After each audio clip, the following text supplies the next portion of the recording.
Pues yo creo que un menú apetecible, un menú de lo que nadie les cuenta. Informaciones que habitualmente se esconden en archivos, hoy en día ya, en archivos digitales en muchas ocasiones, y que a veces, porque molestan, porque no se comprenden, duermen el sueño de los justos. Y este programa, siempre lo he dicho, es un equipo de periodistas. Tocamos el misterio es un abanico amplísimo, lo desconocido. Caben un sinfín de historias y de cosas como las que hoy vamos a intentar desentrañar. Ocurrió en Palomares. Hay una calle en ese pequeño pueblo de Almería que hay que decir, de gente maravillosa y que mira el futuro con absoluto optimismo, pero donde ocurrió una desgracia que pudo ser la mayor desde la Segunda Guerra Mundial. Poca información sobre esto. Recientemente ha habido una polémica importante con bombarderos estadounidenses que han sobrevolado área española. Y el fantasma de Palomares, como publicaba el periódico El País, ha vuelto a resurgir. Siempre ocurre, nos lo decía el alcalde de esta población, siempre que pasa algo en el ámbito bélico, el fantasma de Palomares, como algo que nunca muere, resurge. Y hemos querido saber, y además había correos electrónicos, que por cierto, desde ya hasta dentro de 2 horas podéis empezar a enviar, además con nuestros invitados, que van a ser varios, podéis preguntarles.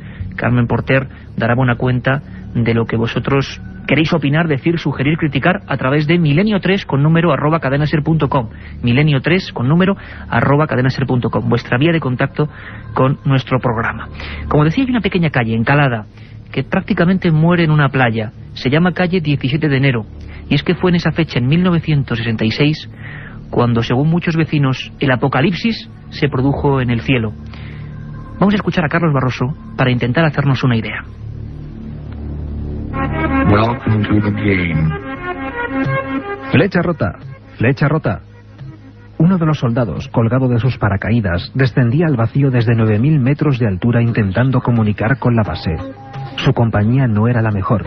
Varios cadáveres troceados tras la explosión y 4 bombas de hidrógeno de gran potencia se precipitaban sobre una de las zonas más desérticas de España. Era el 17 de enero de 1966, y lo que ocurrió desde aquel día en las apartadas aldeas de Palomares y Villaricos es digno de una novela de suspense y terror. Algunos de los proyectiles cayeron al mar y otros expandieron su plutonio por la tierra, los campos, los animales y las casas. La información se cortó rápido y el silencio se expandió como otra nube tóxica. 40 años después, son pocos los que se atreven a hablar. A las 10 y 18 minutos de aquella mañana, algo pasó en el cielo de Palomares y Villaricos. Un avión nodriza intentaba repostar unos 110.000 litros de combustible a un B-52, el mismo monstruo volante que ahora se ha puesto tristemente de moda. Este avión tenía una misión secreta que luego hemos conocido después de muchos años, que era dirigirse hacia la frontera turco-soviética. Hay que hacer un apunte importante. Nos encontramos no en guerra abierta, pero sí en guerra fría. Un momento absolutamente tremendo para lo que es el ámbito de la conspiración. En ese instante, según muchos vecinos de esas poblaciones, hay una gran luz, un gran estallido. Caen varios trozos de cuerpos de militares. Hubo 7 muertos, 3 de ellos realmente desaparecidos. El comandante Iván Buchanan cae en la playa, está enganchado a su paracaídas, y varias personas del pueblo, uno de ellos uno de los pescadores que con su furgoneta se dirigía hacia el mercado de Vera, lo socorre. Iván Buchanan pronunció 2 palabras: todos muertos y todos vamos a morir. Poco antes, esos soldados, los pocos supervivientes, daban esa señal, Broken Arrow o flecha rota. La primera vez que se daba desde Hiroshima, significa peligro nuclear inminente. Esas bombas que llevaba el bombardero B-52 tenían una potencia 100 veces mayor que las que estallaron en Hiroshima, y las 4 cayeron sobre Palomares y Villaricos, 3 en tierra, 1 al mar. Comandante Emil Chapla, sargento Lloyd Potolicchio, teniente Steven Montanus, teniente George Gessler. Una gran lista de muertos y desaparecidos que fueron, digamos, oficialmente las únicas víctimas del accidente. Pero empezaba otra historia completamente distinta. La gente se acercaba a aquellos artefactos que jamás había visto. Año 66, una de las zonas más desconocidas de la Almería profunda. Varios niños se acercan a uno de los artefactos, a la llamada bomba 2. Le dan patadas y cogen el plasma verde de su interior. Era sustrato de plutonio 239. Hemos hablado con la alcaldía de esta población de Palomares, que intenta también deshacerse un poco de esa leyenda negra. Parece que ya no hay, o al menos hay indicios de que no hay ese peligro radiactivo. Pero nos comentaban cómo fueron y cómo vivieron esas primeras horas. Horas de desinformación, porque a pesar de que a Estados Unidos se había llegado la señal de alarma, nadie bajaba. Durante más de 3 días, esas 3 bombas abiertas, expulsando plutonio, estuvieron siendo tocadas, visitadas, troceadas en algunos casos, como si fueran pequeños souvenirs, por los habitantes de Palomares. Y esto es lo que nos contaba su alcalde hace escasas horas. Yo creo que inclusive, y puedo decirlo, que inclusive hasta las autoridades encargadas del seguimiento de aquel acontecimiento tampoco tenían la suficiente información como para poder decir concretamente qué estaba ocurriendo. Pero efectivamente parece ser que lo que se decía en la prensa era una cosa y lo que realmente estaba ocurriendo otra. Esto los vecinos de Palomares, y yo creo que todo el mundo en general se dio cuenta pues en el transcurrir del tiempo, como ya he dicho con anterioridad. En aquellos días, pues efectivamente Palomares era una ciudad eminentemente agrícola, era una barriada muy pequeñita, y aquello, yo creo que en principio la importancia que se le dio fue pura y simplemente la de 2 aviones que se accidentaron, pero sin saber realmente cuál era la importancia de aquellas cosas o de aquel armamento que llevaban aquellos aviones. Desconocimiento, y repentinamente aquellas personas ven como un campamento mayor que el propio pueblo se empieza a gestar. Llegaron en desbandada los norteamericanos, lo hicieron como si fueran auténticos extraterrestres. Batas blancas, máscaras, guantes de protección, quemaron cosechas, limpiaron las casas, sacrificaron animales. Al parecer había algo muy grave, y durante más de 72 horas ninguno de los habitantes de Palomares lo sabía. Seguía habiendo una 4ª bomba que tardó 81 días en recuperarse.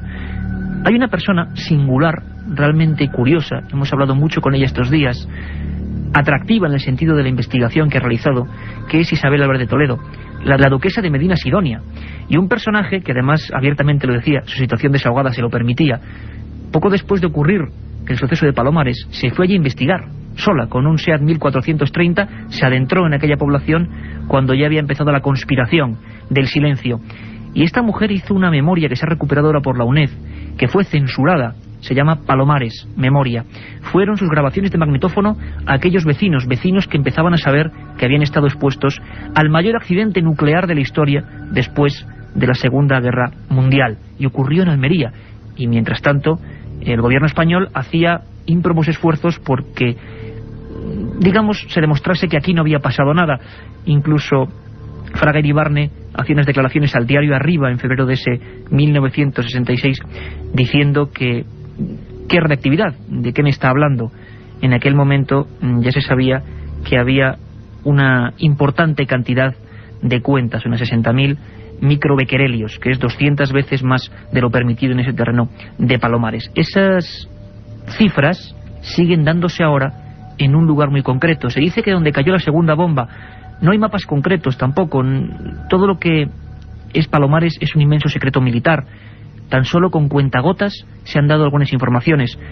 Hay un magnífico equipo de periodistas dirigido por Carlos Estevez que hizo un fenomenal reportaje y hablaban de varios informes aparecidos en California años después, en los que se daban detalles concretos por parte del teniente Lawrence, que fue el que, digamos, dirigió toda aquella comandancia para saber la graduación del peligro al que la sociedad había estado sometida, y dijo, eso sí, años después, que los soldados americanos habían sido poco menos que utilizados como cobayas. Habría que preguntarse, junto a aquellos soldados americanos había más gente que ayudaba a las labores de recogida de residuos. Era la gente del pueblo, pescadores, campesinos, a los que nunca les dijeron nada. Y la duquesa de Medina Sidonia, Isabel de Toledo, fue para allí y se encontró imágenes que nunca olvidará. La Guardia Civil le echó de aquel lugar, no le permitió estar durante un tiempo. Nos lo contaba así, las primeras escenas en aquel sitio.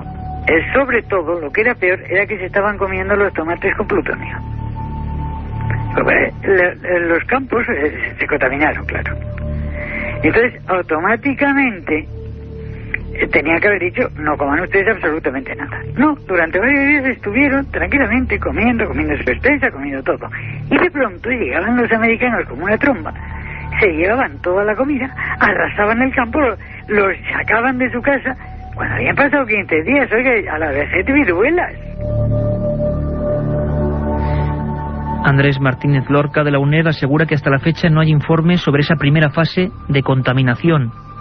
¿Cuánta hubo y de qué forma? A día de hoy, lo vamos a descubrir, los habitantes de Palomares tienen que seguir acudiendo a Madrid a los chequeos por lo que hoy es lo que era la antigua Junta de Energía Nuclear.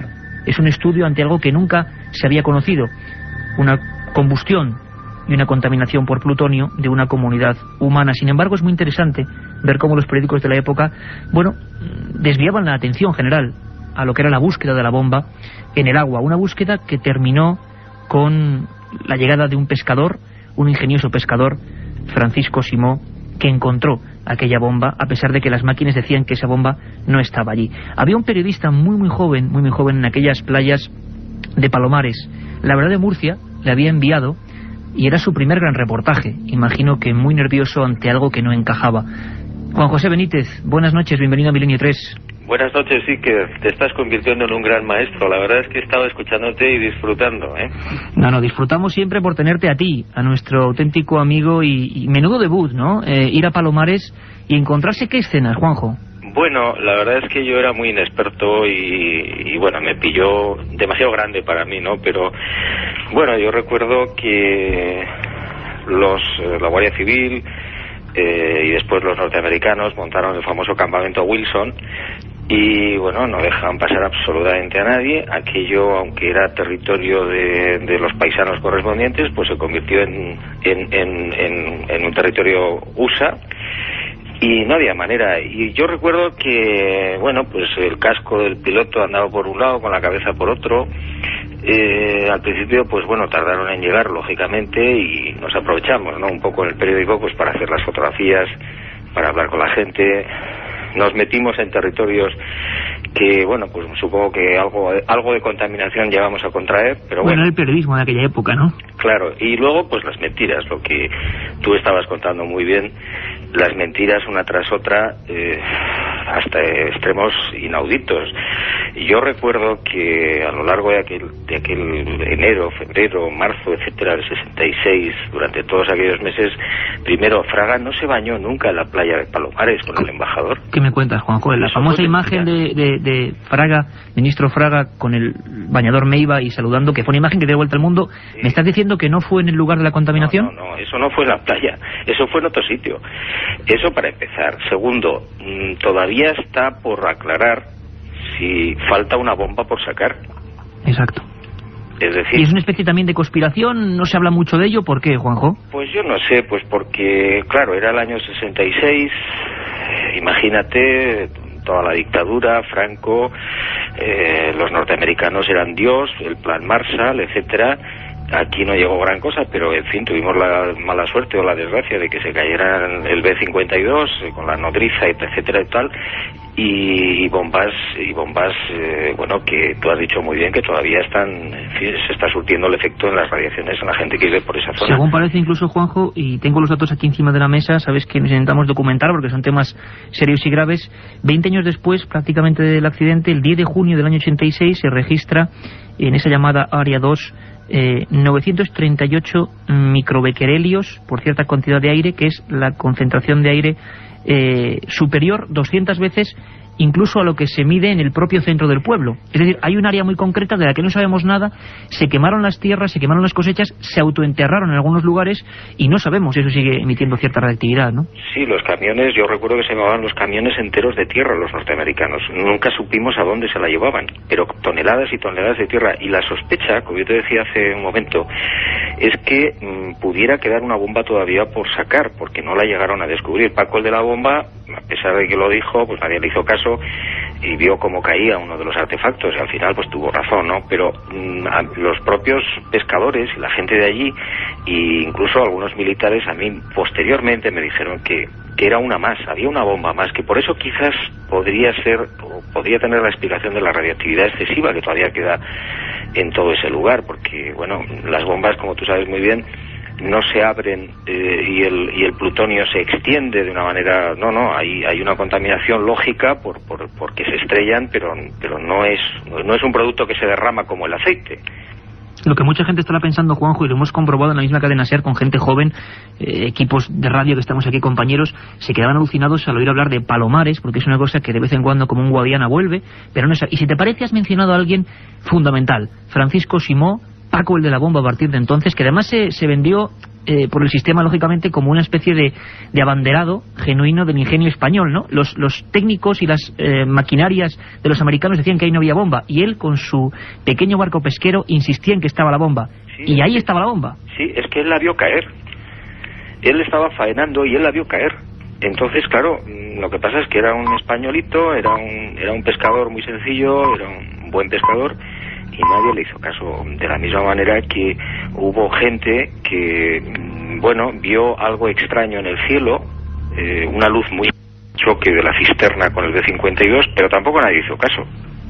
Con lo cual el misterio todavía se hizo más. Vamos a escuchar, Juanjo, si te parece, a Francisco Simó, porque él, después de tantos años, sigue diciendo que, bueno, no le recompensaron, le prometieron diversas recompensas, nunca se las hicieron efectivas, y sobre todo una palabra que él, con su, digamos, un lenguaje un poco cerrado de pescador, pero persona absolutamente auténtica y noble, él decía que le repetían una palabra constantemente en todo aquel proceso: no comment. Vamos a escucharle. Donde cayó la bomba, además, de verdad, si se me escribe muy cerca, si digo a 20 o 30 metros de mí,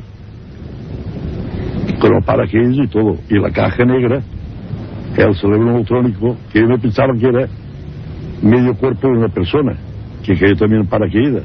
No comen. Esto me lo decían todo, cada minuto. Pero también me decían que sería reconocido y recompensado. Reconocido sí lo he estado, pero la recompensación aún no me ha venido, a lo mejor cuando me muera. A lo mejor como no me muera, decía este buen hombre. La duquesa de... Y tiene toda la razón del mundo, porque, claro, eran bombas nucleares, y claro, pues, caramba, era un problema gravísimo, ¿no? Una potencia 100 veces mayor a la de Hiroshima. No nos podemos imaginar qué hubiera ocurrido si aquello, en vez de caer y abrirse, afortunadísimamente, pues estalla, ¿no? Realmente.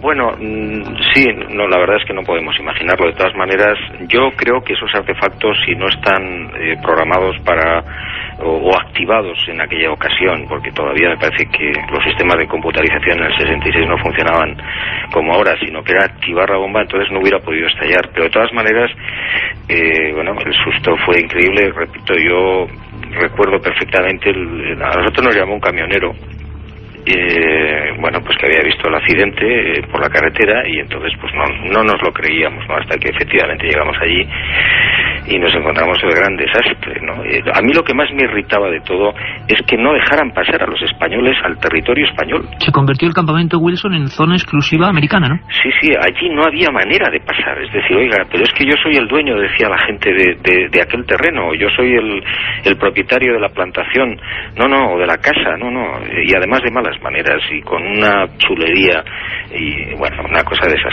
Pues escucha una cosa, Juanjo, que es muy importante y que coincide perfectamente con el estado de las cosas que tú comentas.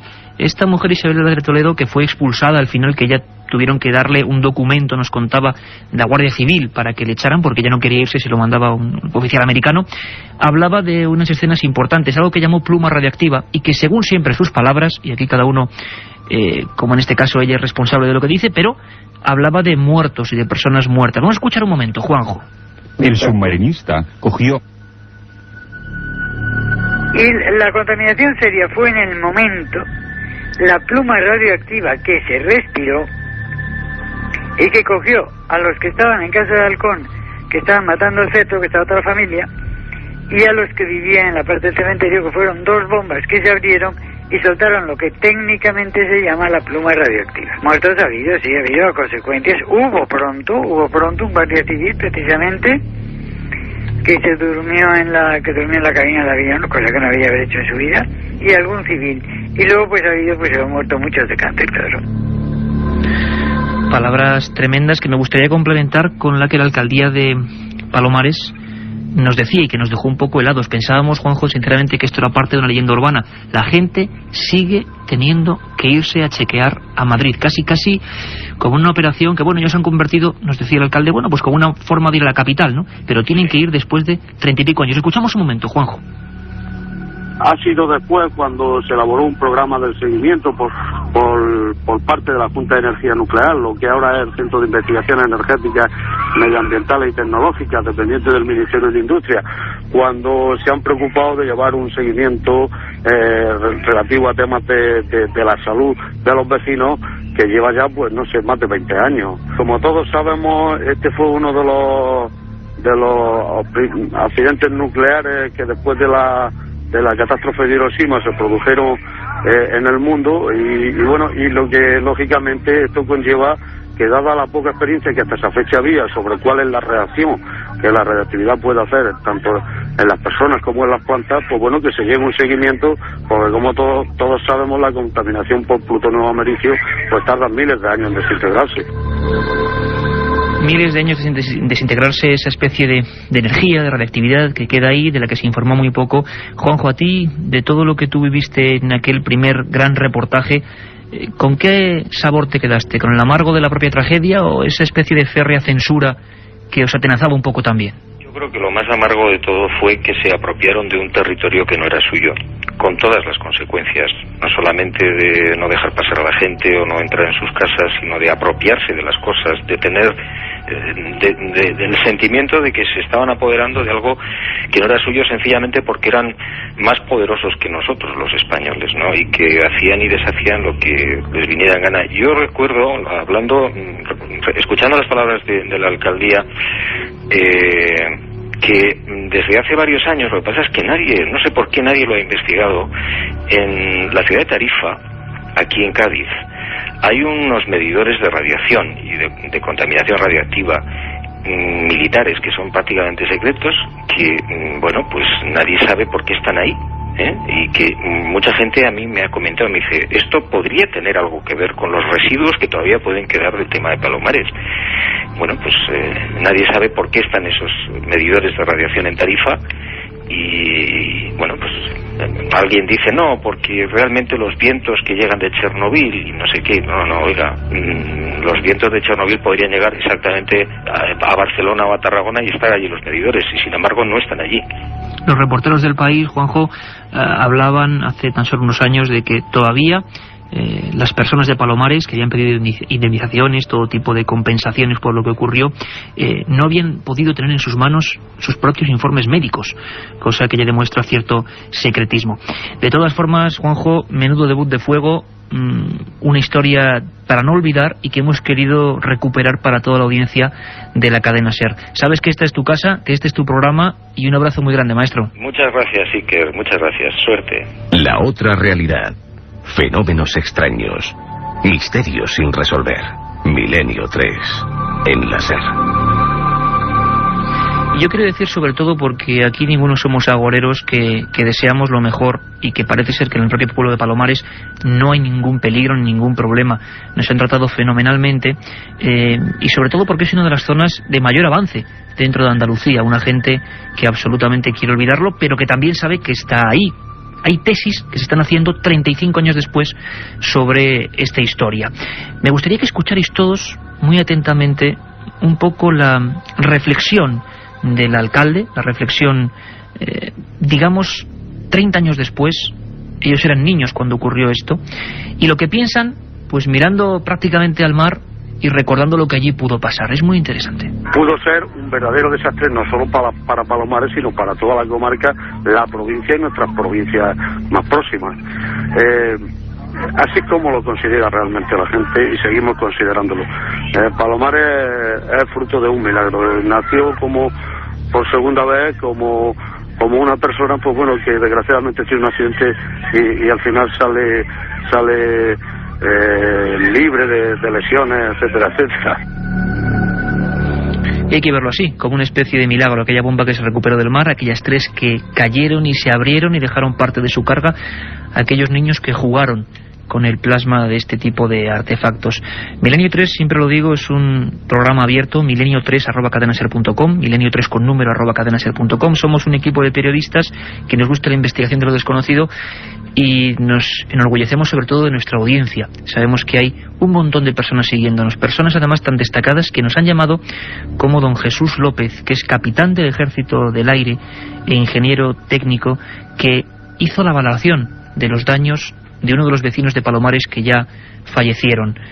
Lo tenemos ya al otro lado del telefónico. Don Jesús López, buenas noches. Buenas noches, sí. ¿Qué recuerda escuchando tantas informaciones de aquella historia de Palomares? Bueno, recordar a nosotros, a otro compañero y a mí, ingeniero técnico aeronáutico, en los dos nos tocó hacer una valoración de los perjuicios que se le habían ocasionado al único propietario que se atrevió a recurrir. Era un ingeniero de minas, recuerdo que se llamaba Cervantes Párraga, y falleció mucho antes de que el Tribunal Supremo le diera la razón. Siempre se la quitaron en las instancias anteriores porque decían que aquellos terrenos no servían para nada, no tenían valor agrícola, no tenían valor turístico, no tenían valor de ningún tipo, y que por lo tanto el campamento que se había montado allí pues que no le había causado ningún perjuicio. ¿Y crees que hubo ocultación de la información tal como estamos hablando? Hablamos de una época muy concreta y que la verdad es que durante meses incluso la población civil no sabe que esos artefactos, acudiendo a la hemeroteca simplemente, no se habla en ningún momento de artefactos con carga radiactiva hasta bastante tiempo después. ¿Qué opinas de esto? Sí, bueno, lo que ocurría es que empezaron a sospechar cuando le montaron un campamento. Bueno, ellos, cuando nosotros hicimos la peritación, que habían pasado muchísimos años, por supuesto, pues nos contaban que su sorpresa fue ver allí montones de barcos en el horizonte que se aproximaban y luego que ocuparon aquellas tierras, pero por la vía de hecho, vamos, o sea, que desembarcaron y se metieron en montones de hectáreas, 900 y pico tenía el señor Cervantes Párraga en concreto, y ocuparon la que necesitaron y vieron que si los americanos montaban todo aquello y se estaban llevando 1 metro de tierra, de altura, del terreno, se lo llevaban a los barcos. Antes he oído a Juan José Benítez que decía que no sabía dónde, se lo llevaban a los barcos, de donde parece lógico pensar que si llegaba al barco lo tiraban por el otro lado, porque sería ridículo llevarse la tierra contaminada. ¿A dónde? O sea que... Y parece también, don Jesús López, que hubo tierra contaminada que se quedó, la enterraron en bidones allí mismo, en Palomares. Yo eso no lo llegué a ver. Vamos, a mí lo que me contaban era esto que digo, que decían que se lo llevaban a los barcos, pero bueno, no tiene sentido una superficie tan grandísima por 1 metro de altura que se lo llevaran a otros sitios, o sea, transportarlo, no sé qué otros sitios. ¿Y cómo vio a esta misma persona que al final falleció sin poder ver cumplido su cometido? ¿Había cierta desesperanza? ¿Había miedo a lo nuclear o la radiactividad, como se decía en la época, Jesús? Era una familia de veras. Bueno, él había fallecido cuando nosotros hicimos la valoración, conocimos a su hija y al abogado, y bueno, son gente realmente muy culta, vamos, ya digo, el padre era ingeniero de minas, ya no me acuerdo la hija, pero en fin, que era gente bastante preparada y admitían que aquello pues no debía tener más peligro que los que ellos creen que pasaron, porque me dijo, y eso no se me olvidará nunca, me dijo el abogado, y luego lo vi, entre sus alegaciones estaba la de que era la primera vez en la historia que se probaba ese dispositivo de seguridad que hace no explotar una bomba atómica tirándola, porque decía, esto se habrá experimentado en muchos sitios, pero nunca tirándolo, y lo han experimentado sobre nuestro terreno, esto no es indemnizable y tal, en fin, la sentencia ya estaba hecha y no era eso lo indemnizable fue curioso, tampoco como se mantenía que no se había causado ningún perjuicio, el Tribunal Supremo hiló fino y dijo que era indemnizable la depreciación del valor en venta que habrían tenido aquellos terrenos, puesto que cualquiera que fuera a comprar terrenos por allí, claro, compraría otros mejor antes que eso, ¿no? Entonces, lógicamente, incluso hubo luego pánico en las exportaciones agrícolas durante décadas en cuanto al pescado, claro, la desinformación. Don Jesús, pues muchísimas gracias de verdad por poner su grano de arena, su información valiosísima, capitán del Ejército del Aire, ingeniero técnico aéreo, un placer y esperamos hablar de muchas más cosas por aquí, este es su programa también. Vale, muchas gracias a ustedes, buenas tardes. Un viaje en busca del misterio. Milenio 3, en la SER. El enigma de Palomares, el mayor accidente nuclear, un milagro, hay que tomarlo en el lado positivo porque, como decía el alcalde de Palomares, podía haber acabado no solo con esos pueblos, sino con la provincia, prácticamente. Lo curioso es cómo se tapa la información o cómo se anquilosa en algunos lugares y cómo no sabemos nada, ¿no? Auténtica ciencia ficción que ocurrió en la realidad. El estudio 1, como siempre, ya lo sabéis, está en penumbra. Estamos aquí unos cuantos periodistas, vamos a hablar de temas apasionantes y se nos ha unido porque además, yo te invito además a que hables del tema siguiente con nosotros. Acaba de llegar de viaje de esas tierras extrañas nuestro compañero don Javier Sierra, además con un libro fantástico, El secreto egipcio de Napoleón, que acaba de salir en Francia, ni más ni menos, un auténtico bestseller. Don Javier, bienvenido aquí a tu casa. Hola, buenas tardes. Tú sí que sabes dónde están las bombas de Palomares, ¿verdad? Eso fue un sitio. Yo las vi, o vi una de ellas, haciendo otras cosas, haciendo otras investigaciones en Nuevo México. Me dio por entrar a visitar el Museo Atómico Nacional en Albuquerque, a las afueras de esa enorme ciudad de Nuevo México. Y entre reproducciones de los cohetes Saturno, reproducciones de las bombas de Hiroshima y Nagasaki, que por cierto son bien diferentes la una de la otra, había un enorme panel en una de las esquinas de ese Museo Atómico Nacional que decía Palomares, Spain, donde sobre un mapa de España se indicaba el lugar donde había tenido lugar, valga la redundancia, este accidente. Y debajo, sobre el suelo, estaba una de esas bombas. Yo creo que es la bomba que rescató Francisco Simó Paco, el de la bomba. De unos 7 metros de largo, ¿no? Parece. Sí, larga, muy grande, con una abolladura tremenda en la parte frontal del proyectil. Claro, supongo que vacía, sería solamente la carcasa lo que tienen allí. Y con un anciano que yo recuerdo que me estuvo guiando por allí directamente hacia aquel panel en cuanto le dije que yo era de Spain, porque Spain le sonaba no por Madrid, no por Barcelona, sino por Palomares, que era el motivo que ellos tenían de nuestro país ahí, ¿no? Impresionante. Hemos visto dónde está la bomba de Palomares. No desapareció en ningún sitio, sino que se encuentra en Nuevo México, lugar donde con Javier rescatábamos hace pocas semanas aquí en Milenio 3 en nuestro horario habitual. Salí siempre de 10:30 a 11 y luego de 3 a 4 los domingos. Hablábamos de Roswell, un accidente muy distinto, pero ahí, en lo que era la zona más importante militar del mundo, se llevó parte de estas bombas accidentadas. Un misterio auténtico, y quiero acabar con él para pasar al siguiente tema, con una frase yo creo que definitoria. La hace Francisco García, que fundó una especie de coordinadora o sección de personas, se llamaba Existimos, intentando prestar algo de luz a un enigma que sigue envuelto en sombras, el de la caída de bombas en Palomares. Francisco García acababa con este asunto con estas palabras. La información aquí es un tabú, siempre lo fue el tema un tabú, sigue siendo un tabú y desconocemos el fondo de la cuestión. O sea, aquí nadie sabe nada. Aquí nadie sabe nada. Sería, digamos, el colofón a un tema impresionante que pasó en nuestro país, en España, y nos hemos puesto a trabajar para, con documentos, voces, datos, hacernos un mapa, una situación. Conspiración pura y dura. Tiempos de Guerra Fría. Se hablaba incluso de que el buque Borz, de origen soviético, se acercó hasta las costas españolas. Se convirtió en aquellos días de enero del año 66 en la zona más caliente del planeta. Nunca lo supieron aquellos nobles amigos almerienses.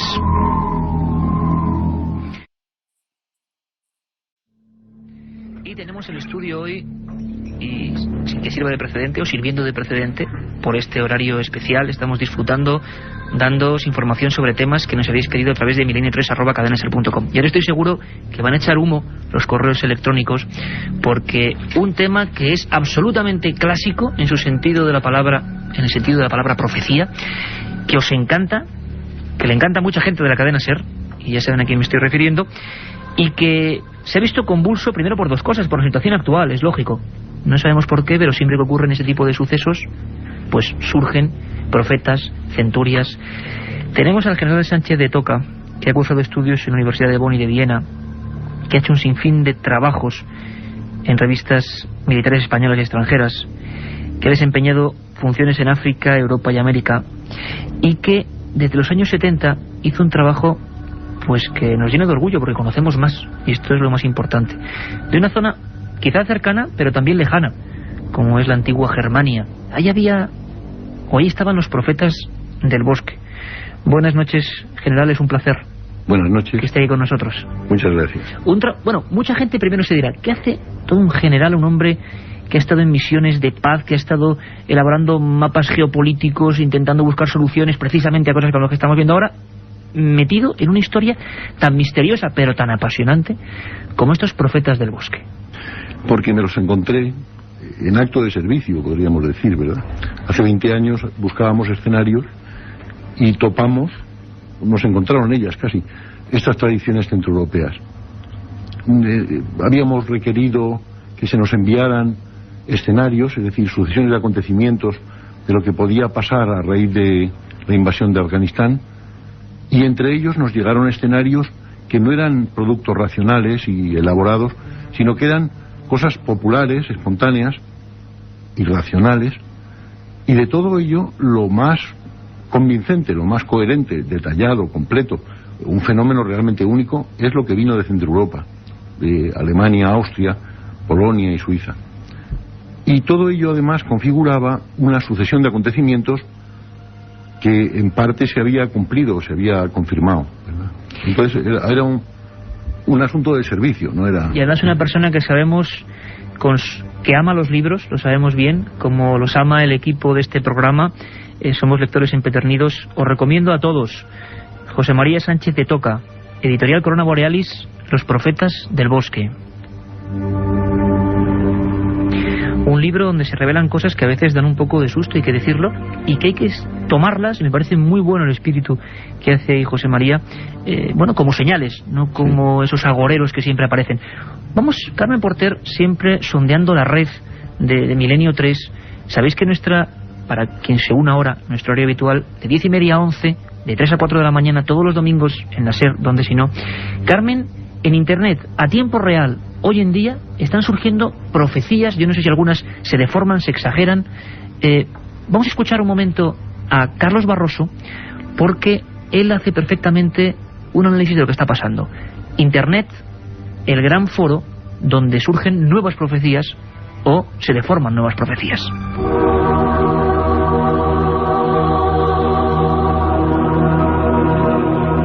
De la acuática triplicidad nacerá, de uno que hará del jueves su fiesta. Su ruido, lor, reino, su poder crecerá. Por tierra y mar, a los orientes tempestad.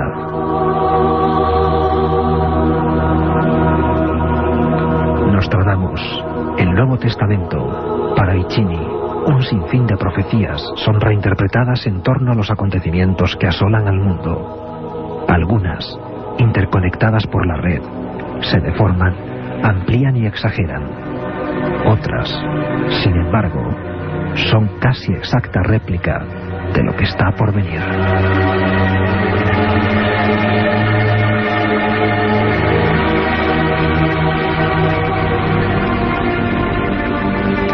Don Javier Rodríguez, nuestro compañero, comandante, y siempre lo digo, de esta nave del misterio, con estas músicas. Pongámonos todos en situación. Carmen, Internet, el conflicto de Irak y la gente que rescata y que en tiempo real a los 5 continentes envía informaciones de supuestas profecías. Coméntanos alguna, aunque esta noche de madrugada vamos a comentarlo también. Hemos oído una de Nostradamus, que nuestro compañero Carlos Barroso pues en la introducción ha hecho, pero también hay demás profetas, de Benjamín Solari Parravicini. También salió a la luz con los atentados del 11 de septiembre. Argentino. Exactamente, que además en sus profecías hacía estas con un dibujo al lado en las que explicaba esas profecías. Uno célebre, Carmen, en el que salía la Estatua de la Libertad como quemándose y 2 torres, bueno. Pues una de las que más está circulando por la red hoy en día con respecto a la guerra de Irak es: la guerra de los 3 lanzará iras, en desencuentros verán sin ver, obrarán sin bien obrar, será en destrozos el fin. Bueno, profecías que surgen que no sabemos. Yo, sinceramente, os lo digo, me fío poco de la red a veces, no de las profecías en sí ni de la gente, sino que a veces también se deforman las cosas y quién sabe si eso se puede tocar o no. Hay muchas más. Las iremos comentando, por ejemplo, si quieres, la profecía de Juan 23. Ajá. Un gran relámpago en Oriente. No oiréis el trueno, todo será inesperado. Esto sucederá cuando muera un caudillo en Oriente y maten a un caudillo en Occidente, al sur de Lutero. Caramba, ¿alguna más, Carmen? Pues sí, en el Nuevo Testamento también, según los conspiranoicos que hay por la red, en Apocalipsis 16, en el verso 12, dice: y el 6º ángel derramó su copa sobre el gran río Éufrates, y el agua de él se secó, para que fuese preparado el camino de los reyes del Oriente. milenio3@cadenaser.com. Vais a poder hacer vuestras preguntas a la recta final del programa al general José María Sánchez de Toca, autor de Los Profetas del Bosque, libro de Corona Borealis de un gran amigo, Jesús Callejo, y que os aconsejamos a todos. ¿Qué diferencia habría, José María, entre estas personas, que uno era panadero, el otro cura, el otro... Quizá la más importante es que ellos no iban de profetas, ¿no? Que no eran como estos otros que se han dedicado su vida a profetizar. Efectivamente, eran involuntariamente predictores o vaticinadores.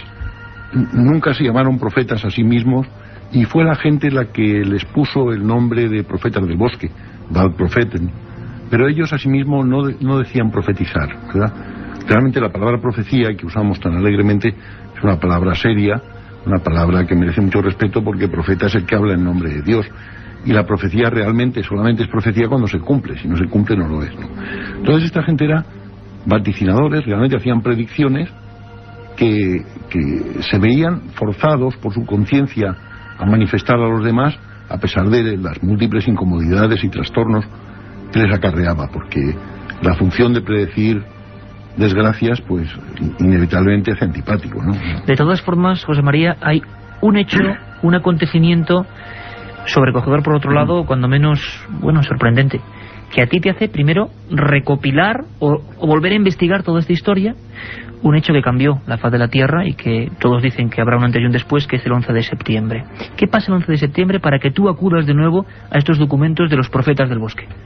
Pues el 11 de septiembre, yo creo que lo recordamos todos, aquella tarde, estaba viendo en televisión cómo se hundían, cómo parecía que se hincaban en el suelo las Torres Gemelas.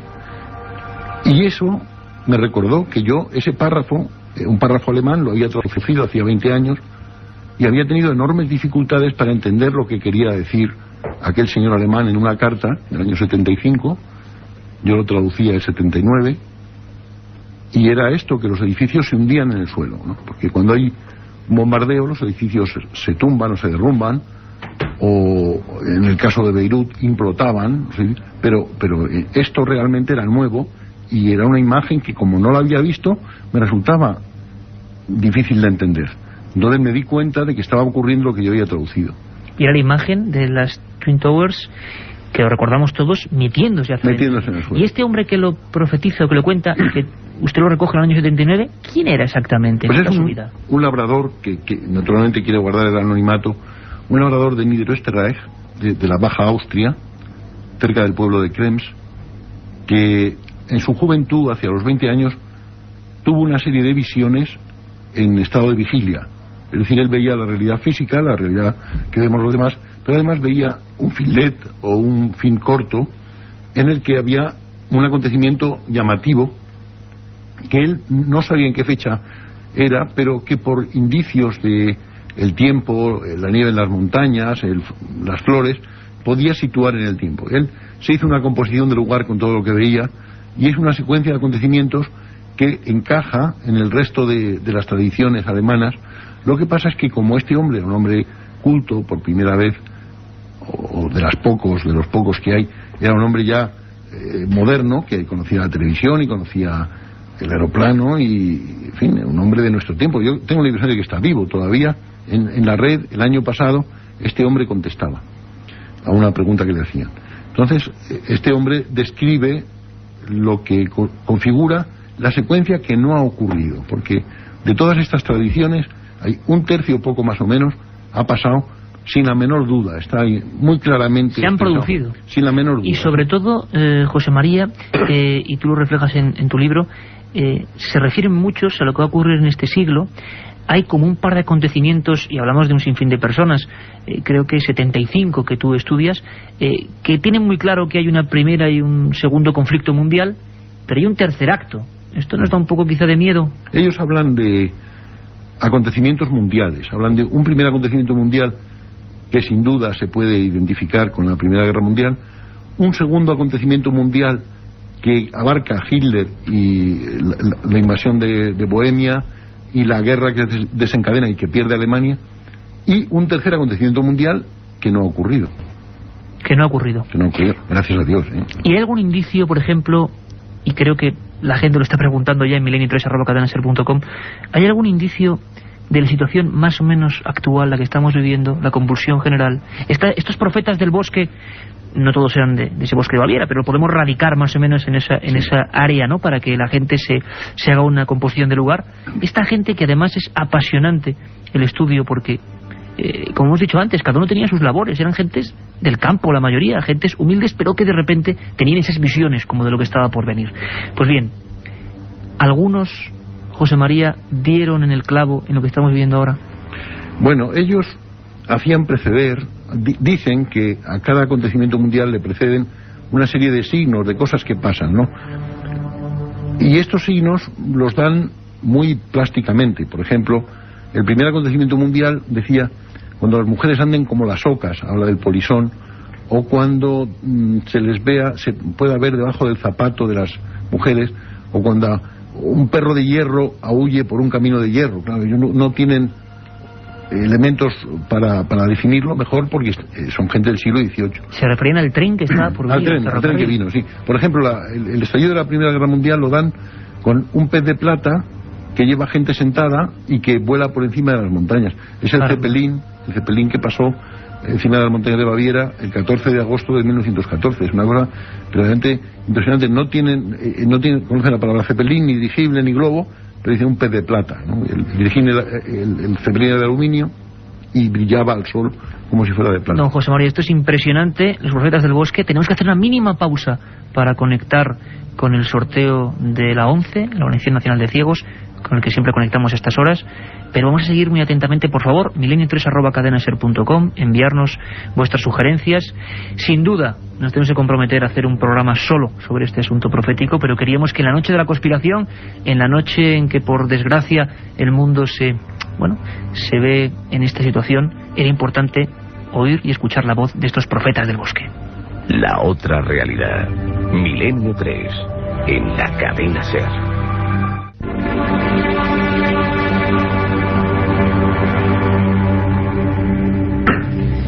9:47, programa especial de Milenio 3. Hemos hablado de un enigma que pasó en España, con voces sobre el misterio, sobre la ocultación o no de información. Pasó hace muchos años y hemos hablado con la voz de esa gente maravillosa de ese pueblo, al que enviamos un fuerte abrazo y un saludo, Palomares, lo que pasó allí. Luego hemos hablado de conspiración a nivel de Echelon. Nos preguntabais mucho por esta historia. ¿Cómo se vigila a nivel mundial? ¿Cómo los servicios de inteligencia o las redes de espionaje actúan hoy en día, siglo XXI? Y por supuesto queríamos guardarnos para el final este tema.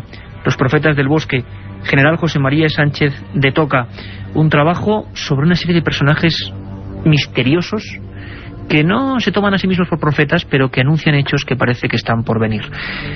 Don José María, hablábamos de la Primera Guerra Mundial antes de dar el sorteo de la ONCE, hablábamos de ese pez de plata en el que viajaba gente, descripciones concretas. ¿Se producen también en la Segunda Guerra Mundial estas descripciones? Sí, se habla.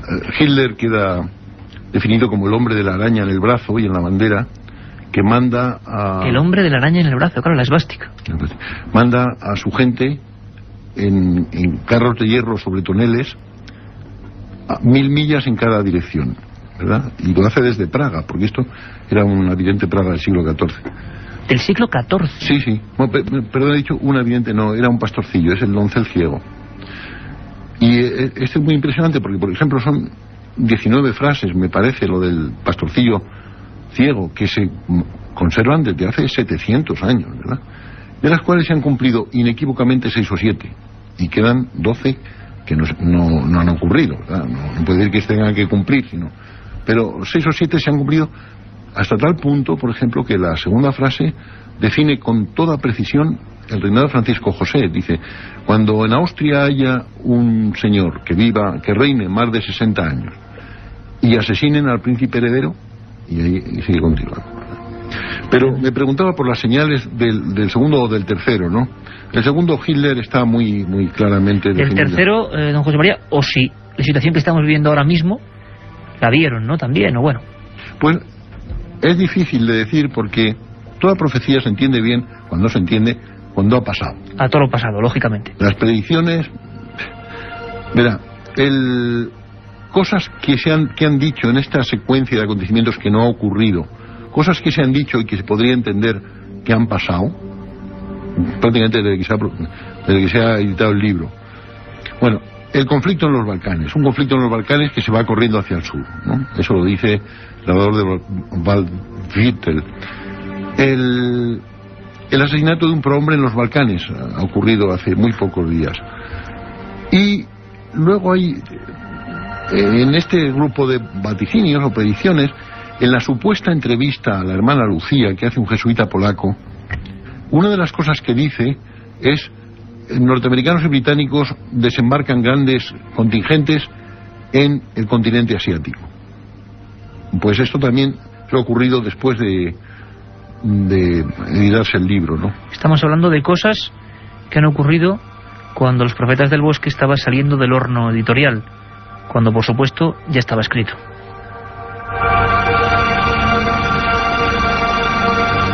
¿Qué personaje de estos 75 predicciones que usted ha estudiado le ha llamado más la atención, quizá por la precisión que tenía o por alguna otra circunstancia? ¿Con cuál se queda? ¿Con qué profeta del bosque? Imagino que hacer, como siempre, estas preguntas de una selección es difícil, ¿no? Porque uno se pone el empeño y pone la ilusión, y este es un trabajo hecho con esa ilusión del descubrir. Pero, ¿podríamos quedarnos con alguno? Sí, pero es muy difícil, ¿eh? El cantar del viejo Tilo es muy bonito. Si yo fuera alemán lloraría leyéndolo, porque me emociona, soy español y me he traducido. Es muy bonito el cantar del viejo Tilo. Otro muy emocionante también son las frases del doncel ciego de Praga, porque tienen tal fuerza y reflejan con tal exactitud la historia de Centro Europa que llega muy directamente al corazón. ¿Con qué cosas, por ejemplo? Para que la gente, los cientos de miles de personas que le están escuchando, sepan hasta qué punto llega esa precisión, como las señales que estamos viendo antes, ¿no? Pues después de la Primera Guerra Mundial caen las monarquías como manzanas maduras. Después dice: los alemanes invaden Bohemia, los checos después expulsan a los alemanes, la expulsión de los Sudetes, pero cuando vuelven a florecer las cerezas no quisiera yo ser checo, en la entrada de los rusos en el año 48. Y ahí se termina lo que ha ocurrido. He citado mal porque tiene mucha más belleza y más fuerza lo que decía el pastorcillo este, que le llamó el emperador Enrique IV el nigromante, que andaba siempre buscando oro. Se enteró, el pastorcillo le contó lo que pasaba y dio orden de que esto se sepultara, que nunca más se volvió a hablar de ello. Y es muy curioso porque esa orden la han reiterado muchos emperadores del Sacro Imperio, y luego gobernantes civiles como los gobernantes checos y los nazis. Y es igual, es un prodigio de persistencia de esta predicción o de ese vaticinio a lo largo de 700 años contra la voluntad de los gobernantes, ¿verdad?, se ha mantenido. Y sería muy importante destacar que la vida de estas personas, de los profetas del bosque, panaderos, trabajadores, sacerdotes, que de repente sentían, yo imagino, que hasta un tormento, ¿no?, por ser testigos de una cosa que desde luego no era agradable, y lo tenían que contar y se dejaba por escrito. Fueron vidas terribles, tristes, es decir, ellos tenían esa conciencia de que realmente, más que un don, esto era casi una maldición, ¿no? Una cruz, sí. Yo creo que el dedo en la llaga está en este punto, ¿verdad? No es un cometido satisfactorio, sino para ellos fue una auténtica cruz, y más o menos lo dicen. De algunos se desprende de su vida, de otros no se ve con tanta claridad, pero es evidente que para muchos, especialmente los religiosos y los párrocos, lo pasaron mal por haber tenido este tipo de visiones, ¿no? Y son tan agoreros como para ver un fin. La mayoría de los profetas son así y nos hablan siempre de destrucción, de un fin masivo. Esto ocurre en algunos de ellos, es decir, hablan de ese acto que está por venir como algo completamente catastrófico. ¿Hay que tomárselo así o no? Bueno, desde luego definen y describen en unos términos lo que se viene encima a Centro Europa, lo que se vendría encima si ocurriera, porque todo esto no tiene por qué ocurrir, ¿no? Son lo que han dicho gentes a lo largo de 15 siglos, pero no, en mi opinión, no tiene por qué necesariamente ser así. Y esperemos que no sea así. Claro, podría ser así si seguimos la marcha que llevamos, ¿no? Pero no es necesario, ni mucho menos, ¿no? Es un futuro posible más, porque claro, el futuro no existe, ¿no? Pero sí, esta gente se ha sufrido y lo ha llevado como una cruz. No recuerdo exactamente la pregunta. Le decía si usted ve que hay un final, es decir, que ellos hablan de un tiempo final, ¿no? Claro, todos. Todos. Y en general, las profecías que uno puede considerar auténticas, la de gente desinteresada, involuntaria, que lo pasa mal, en el mundo católico, por lo menos, que es el que uno entiende, porque claro, de otros mundos, de otras culturas, quién sabe, ¿no? Pero de la nuestra, pues todas prometen una edad y que estos alemanes llaman una edad que llamarán dorada. La edad de oro. Sí, pero un poco en los términos de Don Quijote y Sancho del discurso a los cabreros, ¿verdad? Dichosos siglos y bendita edad aquella en que no había ni lo mío ni lo tuyo. Es una descripción de un mundo rural en el que cada cual podrá tener tanta tierra como quiera. Los hombres serán tan escasos que cuando se encuentran dos se saludan con el viejo saludo, Gelobet sei Christus, y el viejo saludo tradicional, se abrazan y se preguntan: ¿dónde te escondiste, hermano? ¿Dónde te metiste? Si alguien encuentra una vaca le puede poner una esquila de plata, tan escasas serán. Y es un mundo que soporta en parte los desastres del mundo precedente, porque, por ejemplo, hay uno, el viejo párroco, dice: las montañas de escombros que hemos creado no desaparecerán de la faz de la tierra. Estaba adelantándose ya bastante tiempo al tratamiento de escombros. Tenemos a todo el equipo: Santiago Camacho, Carmen Porter, a Javier Rodríguez, a Katia Rocha, a Antonia Moría Moreno, que ha venido con Santiago Camacho, a Nacho García Mostazo, a nuestro querido compañero y maestro Javier Manzano, aquí sentado, a Javier Sierra, todos escuchando atentamente al general, porque se hace extraño, ¿no?, en estos términos hablar de un trabajo tan maravilloso. Javier, una pregunta: estamos en la recta final, pero vamos allá. Sí, yo llevo varios días con el libro del general en la mesilla de noche, estudiándolo y leyéndolo con sorpresa, y quisiera hacerle una pregunta. Usted es un hombre, como se ve en el libro, que le gusta plantear escenarios, es decir, y utiliza las profecías como escenarios probables para enfrentarse a ellos desde varias ópticas, pero desde luego también la militar. ¿Cómo un hombre como usted interpreta este fenómeno? Es decir, ¿qué escenario es el que usted crea para interpretar que un señor del siglo XIV hable de Hitler como el hombre de la araña en el hombro? ¿Qué pasa ahí, no? ¿Qué pasa ahí? ¿Cuál es el escenario por el que usted apuesta? Lógico, Javier. En mi opinión, pero yo no soy dueño de la verdad, ni siquiera inquilino, ¿verdad? En mi opinión, son señales de tráfico. El Ministerio de las Públicas pone una señal de curva peligrosa, escalón lateral, 30, y sí, para que uno conduzca con más cuidado y rectifique el estilo de conducción. Yo creo que esa es la función que explica todo esto. No sé quién, no me atrevo a decir quién, pero la función de todo esto creo que sí. El rumbo de las cosas es equivocado. Si pasa esto, pasará esto otro, y realmente ha pasado esto, es verosímil que pase lo otro, entonces es un rumbo equivocado. Es una advertencia, creo yo. General, hay que tomárselo así, además, y siempre con el lado positivo que intentamos, a pesar de que los temas a veces sean hasta trágicos, o en este caso un poco especiales, en Milenio 3, ¿no? Desde luego una idea de esperanza para todos. General José María Sánchez de Toca, Los Profetas del Bosque, Universidad de Bonn y Viena, su preparación. Durante los años 70 accedió a este tipo de documentos y ha desempeñado misiones en África, Europa y América. Pues un auténtico placer y un orgullo que alguien se adentre en el misterio, porque esto es un gran misterio. Nos despedimos ya, pero volvemos de 3 a 4. El programa de 3 a 4 sigue. Sería muy breve, porque acabamos ya en 10 segundos. Pero ¿usted cree después de esto que alguien puede ver el futuro? Algunos han visto futuros que han ocurrido. Esto es Milenio 3. De 3 a 4 esperamos, todo el equipo. Un placer, general. Muchas gracias a usted.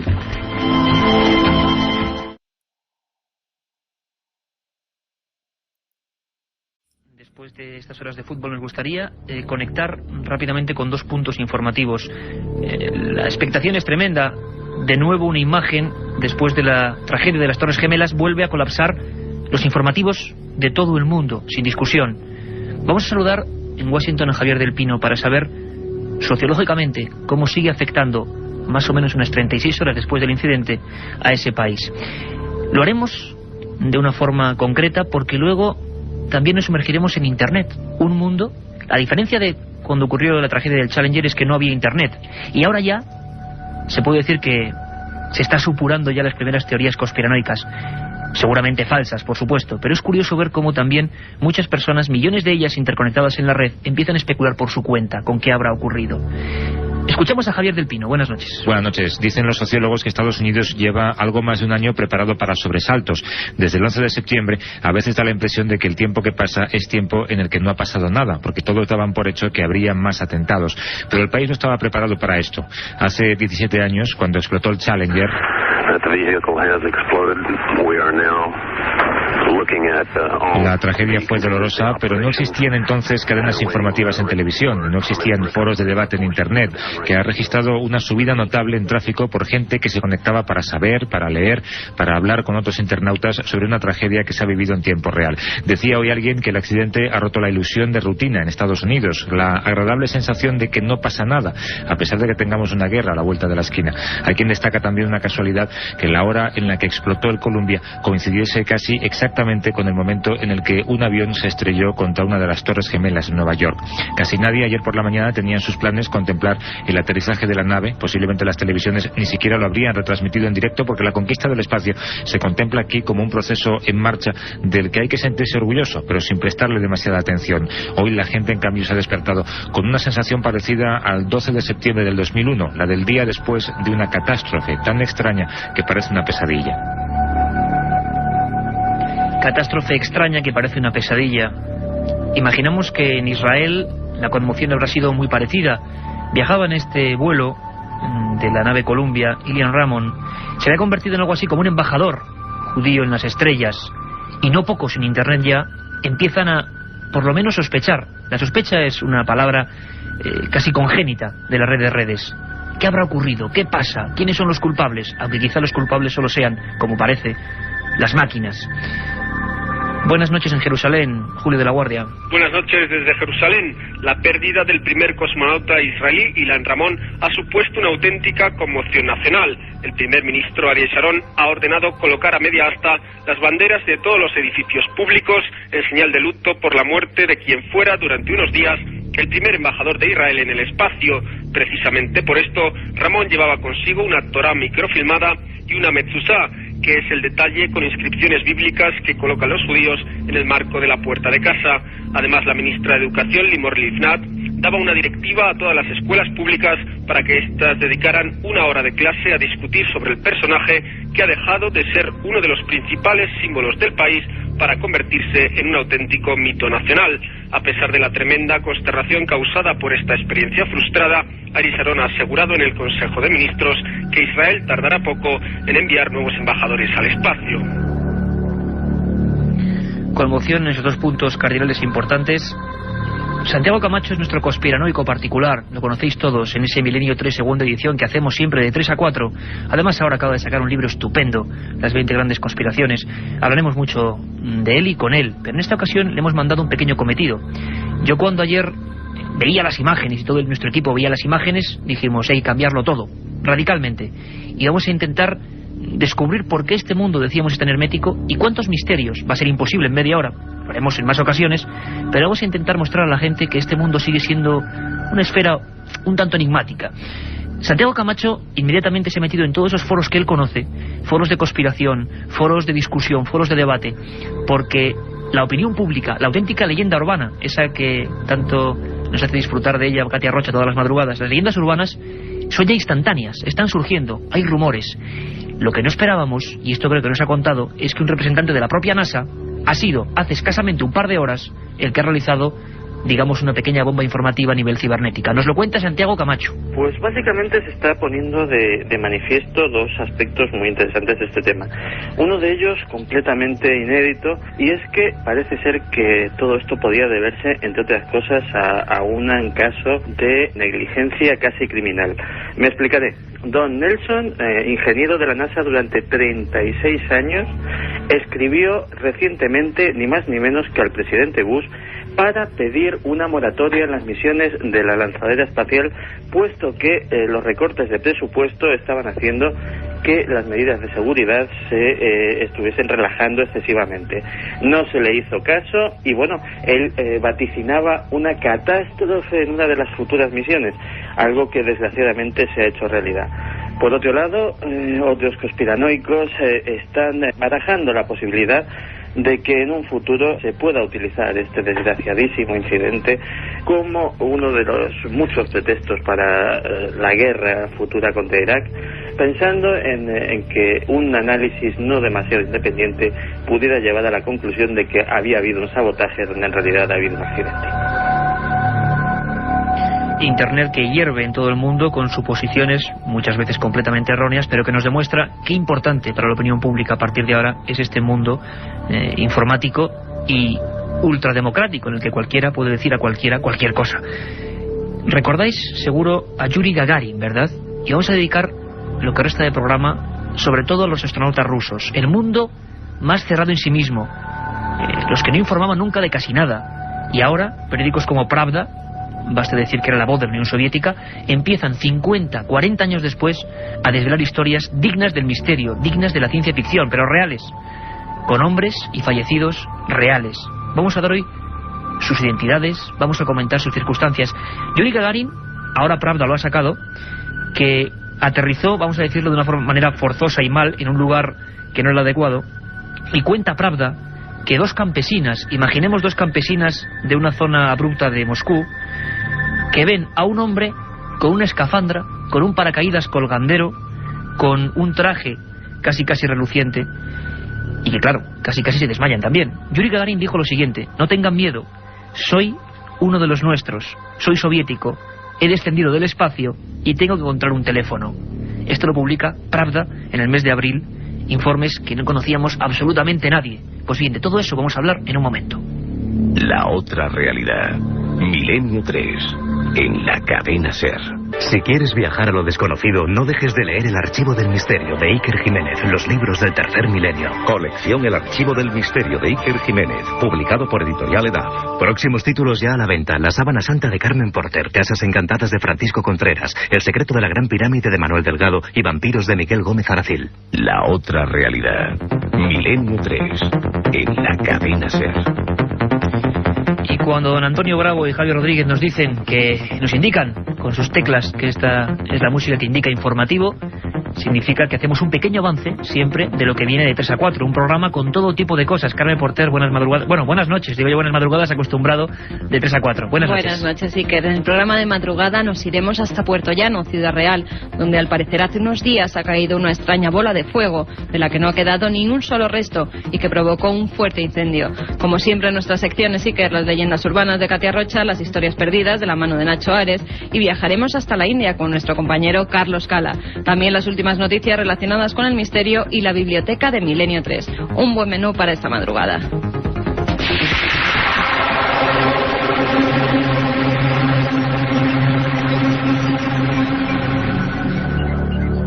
Hablábamos de antes de Yuri Gagarin, un auténtico héroe nacional que ahora quizás se ha visto un poco soliviantado por informaciones realmente dramáticas.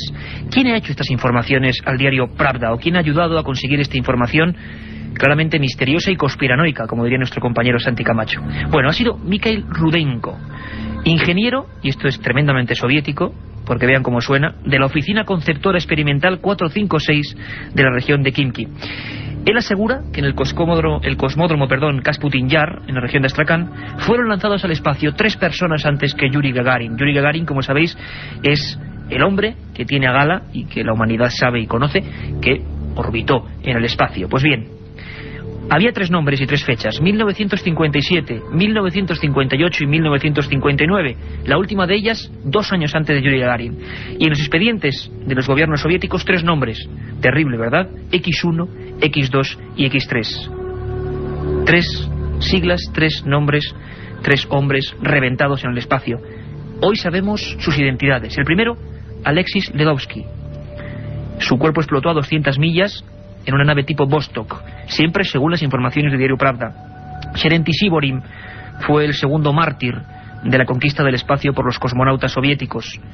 Lo más dramático es que en su asfixia, según cuentan estas informaciones, sus lamentos, su casi agonía fue registrada por varias estaciones de radiofrecuencias, una de ellas en Bochum, en Alemania. Y el tercer hombre de esta triada macabra fue Andrei Niktov.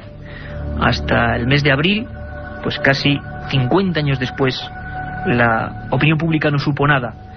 Y en Milenio 3 sabéis que nos fiamos muy poco de las informaciones oficiales, vengan de donde vengan, porque luego nos encontramos con cosas como estas. En el año 1961, Valentín Bondarenko murió en otra prueba del llamado prototipo Vostok. Se cuenta que la atmósfera de su nave se incendió, quedó carbonizado. ¿Y sabéis hasta cuándo nos hizo público este hecho? Hasta que el periódico Izvestia lo sacó en octubre de 1986. Como siempre, y además, lógicamente, con un mayor ingrediente de misterio, el mundo de la aeronáutica rusa fue algo casi tomado como proceso de guerra fría contra Estados Unidos. Las informaciones no llegaban. Mientras las naves norteamericanas tenían el apoyo de todo el mundo, pues los rusos no se encontraban con esa amabilidad. Hubo un primer mártir que no pudo ocultarse, un hecho dramático que muy pocos conocen. Lo conoce perfectamente, cómo no, el que fue director de los proyectos de naves espaciales de la NASA en España, don Luis Ruiz de Gopegui, y nos recuerda la historia del comandante Kamarov, una historia tremenda. En la Unión Soviética, en el año 1967, pues murió un astronauta, Kamarov se llamaba, y este murió en la operación de reentrada. Fue dramático porque ya sabe usted que los rusos caen en el desierto con paracaídas, pero su nave, su cápsula, pues había perdido el control y iba dando vueltas, y entonces él se dio perfectamente cuenta de que el paracaídas se había enredado con la propia nave, y entonces se dio cuenta que se iba a estrellar porque bajaba a una velocidad tremenda. Lo anunció y en efecto así fue. Chocó con tierra y murió en el choque. Latidos de corazón, según nos informan estos reporteros, ingenieros aeronáuticos rusos, quizá un tanto despechados con su propio pasado. El 4 de febrero de 1961 estos latidos de un corazón humano, estaban siendo transmitidos desde un satélite por parte de los comandantes Volokonev, Iván Kachur y Grachev. Según cuenta siempre el diario Pravda, se perdieron en el espacio, fallecieron en la nave, no fueron jamás recuperados, y aquella transmisión sí se recogió. Nos contaba don Luis Ruiz de Gopegui en la terrible historia del comandante Kamarov. Este sí, salió en todos los medios de comunicación, bueno, con ciertas restricciones, pero fue conocido. Y se empezó a hablar, ya había conspiranoia en aquella época, del inicio de una especie de maldición. La nave de este comandante era la Soyuz 1, el año 1967. Poco antes, al mismo tiempo que la Soyuz comenzaba la carrera por el espacio en la Unión Soviética, en Estados Unidos un nombre se hizo célebre, Apolo. Pero en el Apolo 1 hubo otra tragedia. Los comandantes Virgil, Grissom y Edward White realmente perecieron en la propia plataforma, en el propio prototipo. Y se empezó a hablar de una cierta maldición. Hubo escritos, libros, el primero, por ejemplo, el primer libro que llega en castellano sobre astronautas, Los hombres del espacio, año 1961, pues hablaban ya de las posibilidades de que el propio espacio, el cosmos, no quisiera que nosotros fuésemos exploradores. Eran, por supuesto, teorías de la época, una especie de miedo ancestral. 6 años después, las muertes del Apolo 1 y el Soyuz 1 hicieron que muchos pensaran exactamente lo mismo. Cuando realmente los norteamericanos llegaron a la Luna, los soviéticos tuvieron que emprender una carrera a contrarreloj. Dejaron de lado aquel proyecto tan publicitado y se concentraron en ser los primeros en otra cosa. ¿Qué otra cosa podía ser esa? Pues una de ellas se aseguraba que era el acoplamiento de varios astronautas en una especie de estación espacial. Por desgracia volvemos a hablar de 3 mártires, y son cosas, comprendo, no muy conocidas. Esto sí que se publicó incluso en España. La vieja y entrañable revista Algo y el redactor Marius Yeguet se hacían eco de la extraña historia de la Soyuz 11. Los capitanes, también militares, George Dobrovolsky, Vladislav Volkov y Víctor Patsayev, intentaban acoplarse a la nave Salut. Eran hombres casi bromistas, intentando contrarrestar la propaganda de Aldrin, Armstrong y Collins llegando a la Luna. Los rusos incluso dedicaron a ellos minutos de televisión, conexiones, había incluso chistes. Eran los héroes. Pero los héroes llegaron muertos, dentro de la nave, sin decir ni mu, y nadie nunca lo pudo explicar del todo. Se lo preguntamos a don Luis Ruiz de Gopegui, director de la NASA en España en aquella época. La Soyuz 11 se desacopló, estaba acoplada a una estación espacial, me parece que era la Salyut, no me acuerdo cuál, pero estaba acoplada.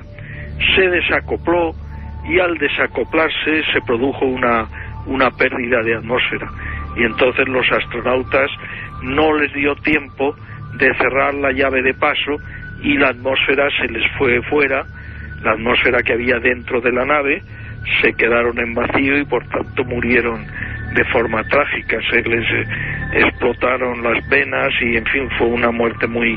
Y luego ya cuando cayó a tierra, ya en el centro de control sabían perfectamente que estaban muertos porque no respondían a sus llamadas y porque ellos habían observado en la telemedida que se habían quedado sin atmósfera.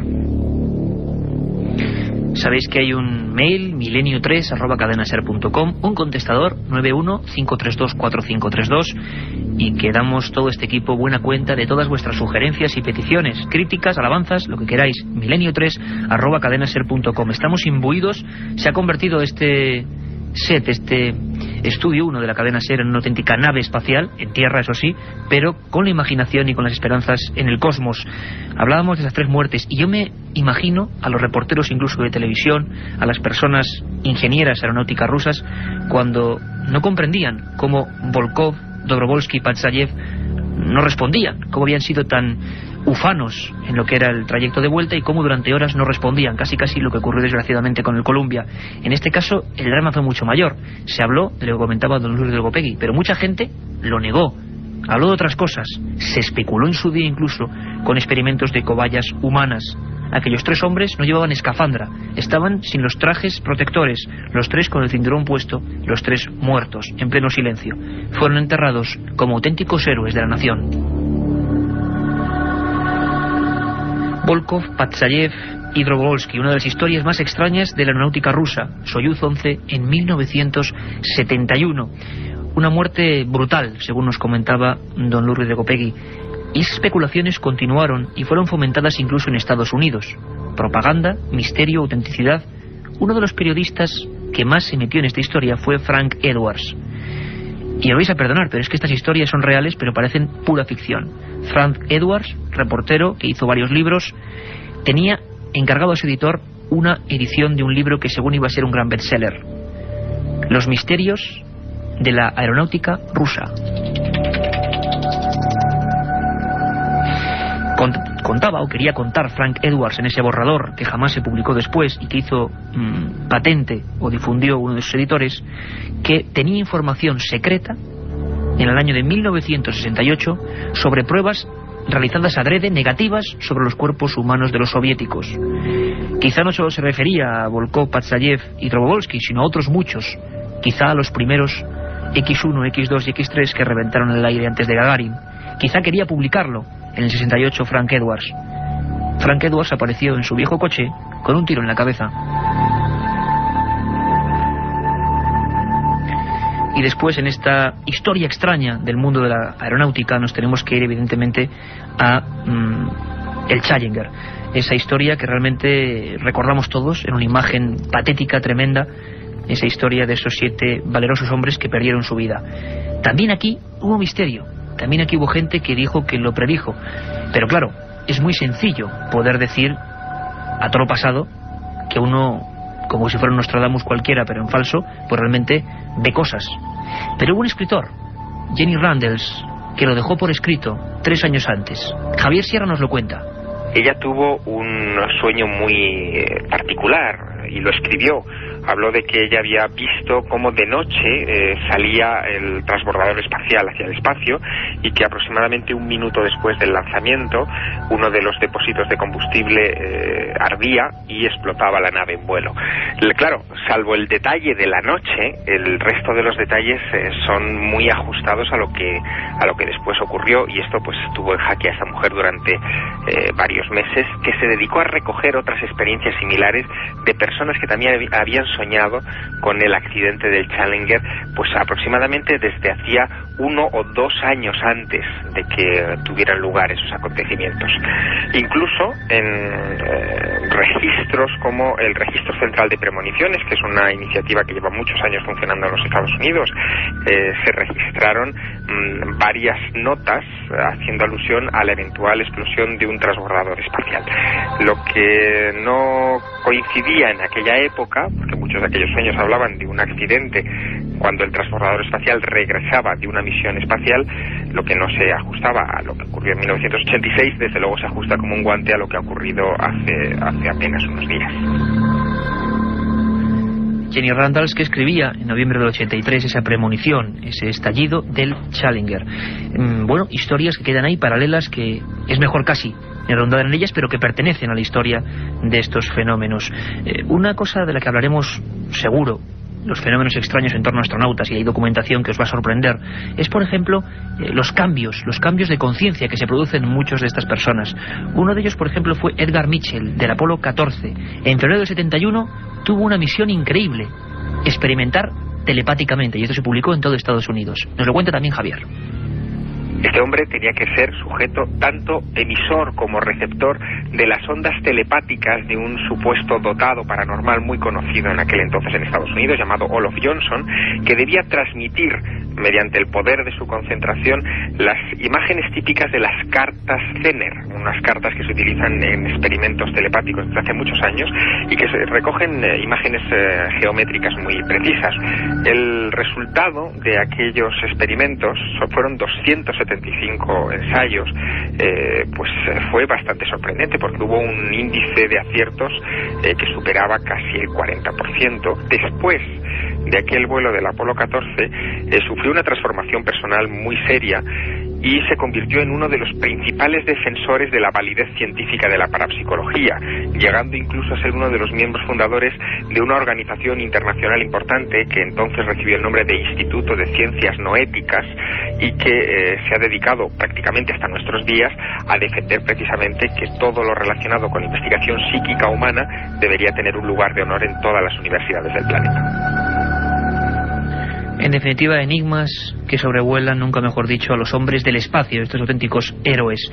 Iremos sabiendo muchas de ellas, seguro.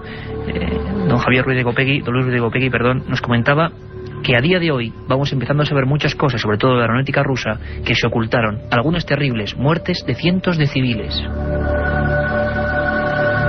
En todo el tiempo que existió la Unión Soviética, pues en efecto no había ninguna transparencia, y entonces pues así como los americanos indicaban todo lo que hacían y todo lo que pasaba, y cuando había muertos pues indicaban el número de muertos y todo, pues los soviéticos no lo hacían así porque su política era completamente distinta. Una vez que apareció Rusia, pues se han empezado a desvelar muchas cosas, y entonces se ha sabido muchas cosas que antes no se sabía. Pero lo que es evidente, porque esto se detectó desde el espacio, que los soviéticos tuvieron explosiones muy importantes en la rampa de lanzamiento.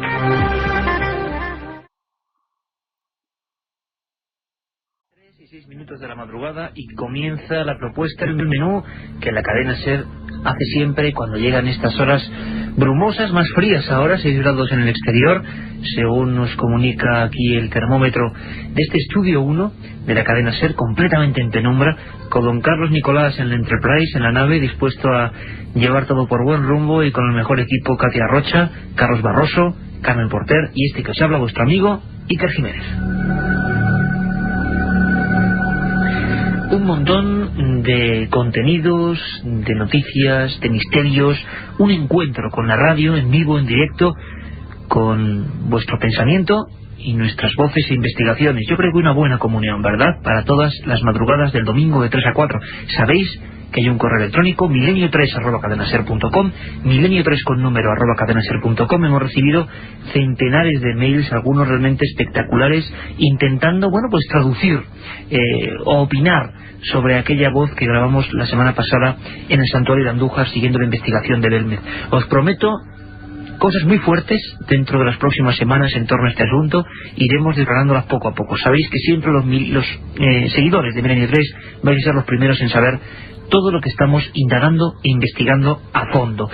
Si esta primera parte la dedicábamos al mundo extraño de los animales, a esa especie de oleada misteriosa que ha habido en Argentina, donde un gigantesco ser está causando el pavor, y acabábamos en los sótanos, en los húmedos, auténticos y misteriosos sótanos del Museo de Ciencias de Madrid, junto a piezas de auténtica criptozoología, pues ahora vamos a cambiar el rumbo constantemente, y vamos a hacerlo de una forma directa, sin ambajes. Fotos misteriosas, fotos paranormales nos han llegado en las últimas fechas a ese milenio3@cadenaser.com.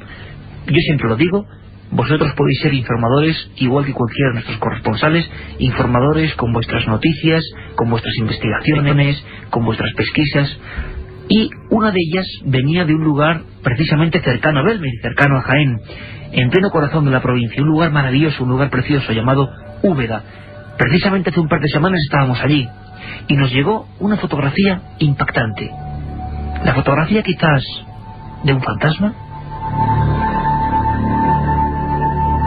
A mí me gustaría describir lo que tenemos ahora entre las manos. A mí me llamó la atención, tengo que decirlo. Una de esas calles, bueno, Úbeda y Baeza, dos auténticas joyas renacentistas.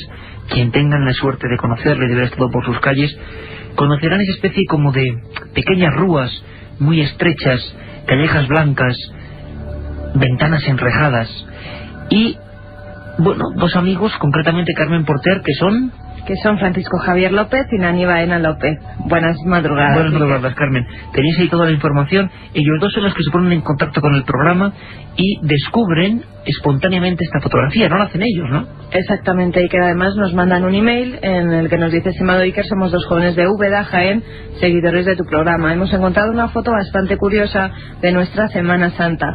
En dicha foto aparece en un CD de música interactivo de la Cofradía de la Sentencia de nuestra ciudad.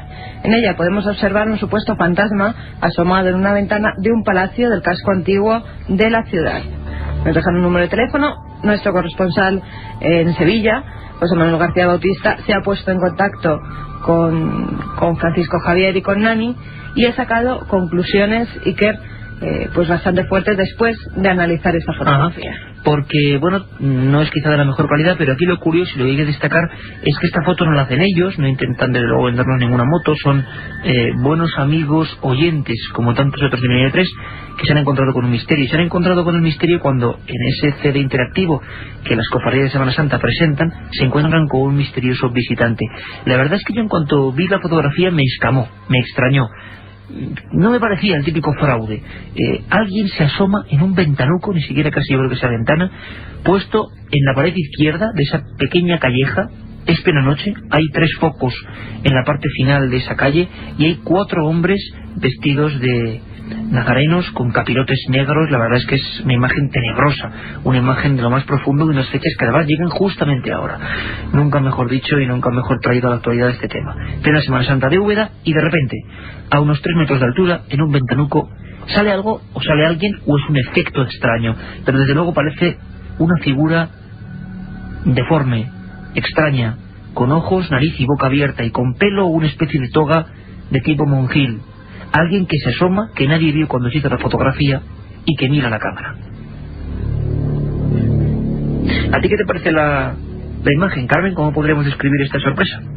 Pues la verdad sí que, como bien decías, no me parece el típico fraude que podemos encontrar en las fotografías de internet. Es más, parece una figura o un efecto de algo que ha hecho que se asomara algo a este ventanuco. ¿Una mujer parece? A mí me parece una mujer, y en vez de pelo, como tú decías antes, me parece que más bien lleva una toga o lleva un tocado, algo, ¿no? Un tocado, un pañuelo en la cabeza. Se ven perfectamente los ojos, la nariz y la boca, pero lo que me extraña es que es como no se ven ni hombros ni brazos, es simplemente la cabeza que asoma por ese ventanal. Esa especie de ventanuco oscuro. Y que es curioso además porque mira a los nazarenos que están pasando. Y además, bueno, tú bien poco hace horas, casi días, estabas en Úbeda, en el maravilloso parador de Úbeda, un lugar, mandamos un saludo, un lugar fantástico, y un lugar además también como muy propio, ¿no?, para este tipo de cosas, ¿verdad? Sí, porque angosto, antiguo.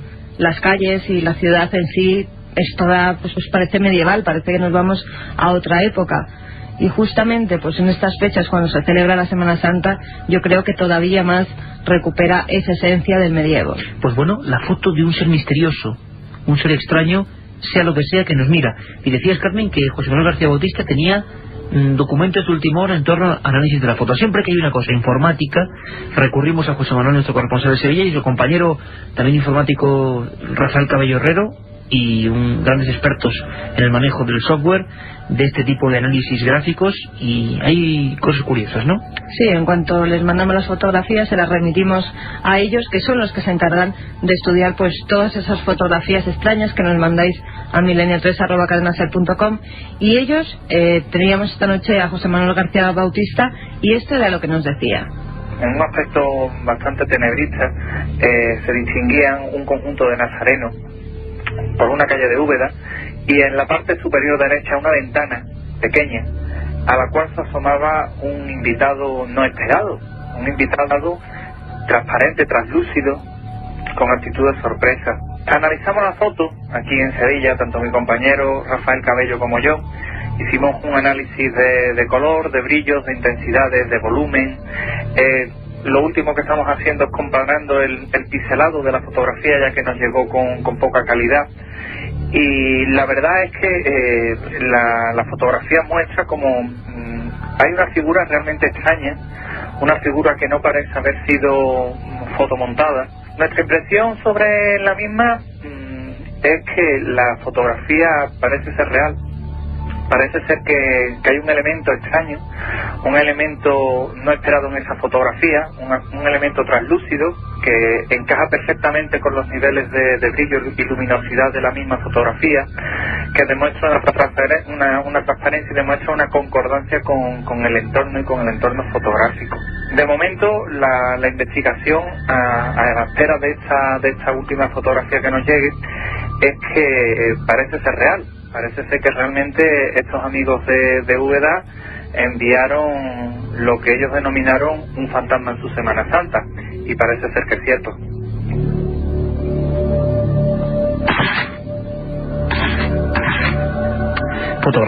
Fotografías impactantes. La cámara registró el misterio, y estaba José Manuel García Bautista, bueno, pues dando su opinión. De momento, lo más importante quizá que el pixelado, para los que no somos expertos, el trazado, el punteo mínimo de la figura, pues cuando uno recorta algo, hace un fotomontaje, a niveles mínimos pues se ve la diferencia que hay de brillo, de intensidad.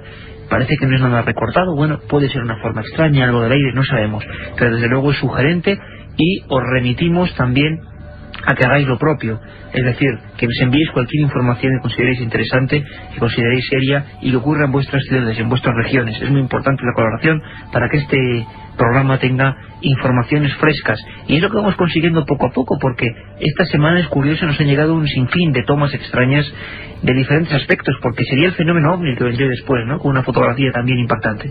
Exactamente. Iker Ferran también nos dice: un saludo, esta foto fue tomada con una cámara digital Canon Ixius, y la sorpresa fue al visionarla. Aparece un objeto que pasa totalmente desapercibido, ningún ruido, pero teniendo en cuenta la vista de la montaña tenía que ser enorme. Felicidades por el programa. ¿Y qué vemos, Carmen?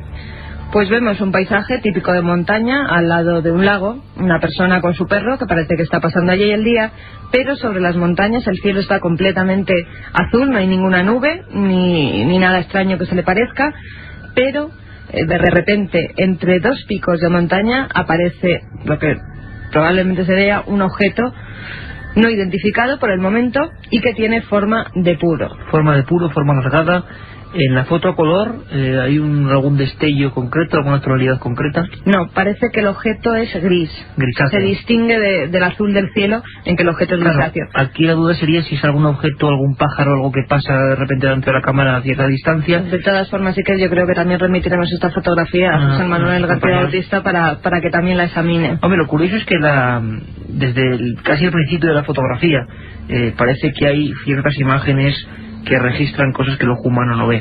Algunas de las primeras fotografías hechas en la época del espiritismo son realmente sugerentes. Nada que ver, y desde luego yo además os pido que no nos enviéis los típicos fotomontajes y cosas que con muy buena fe mucha gente lo hace de internet.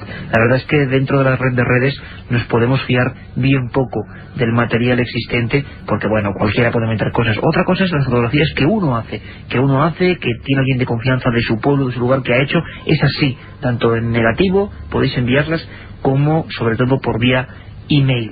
Y la verdad es que a ese milenio3@canalser.com. Y la verdad es que, como decía, desde el principio del tiempo hubo imágenes, caras, rostros, figuras que aparecían en estancias donde no había nadie. Y solo en el revelado eran, por ejemplo, posibles escenas como la siguiente: un hombre que se hace un retrato, una de las primeras en España es en Badajoz, uno de aquellos retratos antiguos que hacía falta pues mucho tiempo estando delante de la cámara, aquellas cámaras de perilla, y detrás una cara, un rostro. No había nadie, pero ella parecía una señora anciana que ese buen hombre identificaba sin duda alguna con su madre recién muerta.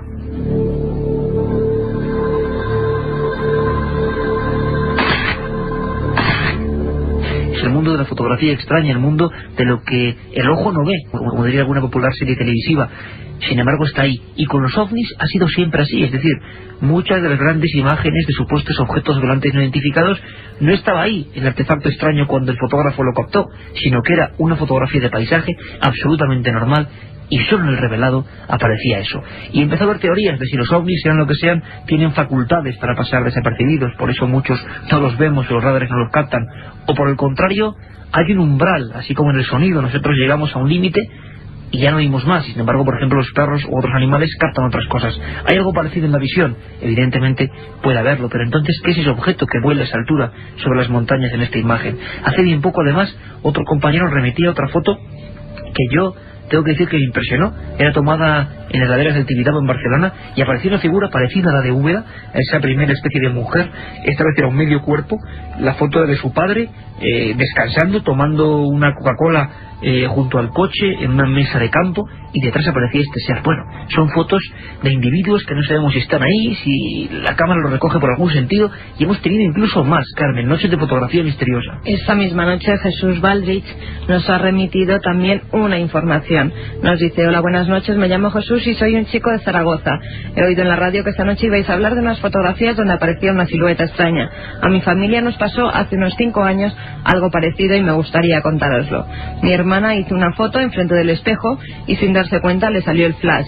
En el interior del resplandor del flash se puede vislumbrar una silueta con forma de calavera blanca y con unas enormes orejas acabadas en punta. Casualidad, efecto óptico, sea lo que sea, esas imágenes no vinieron solas, ya que en el interior de la casa se oyen ruidos constantes, se ven sombras cruzar los pasillos, etcétera, etcétera. Esta es mi historia, me encanta vuestro programa y muchísimas gracias por todo.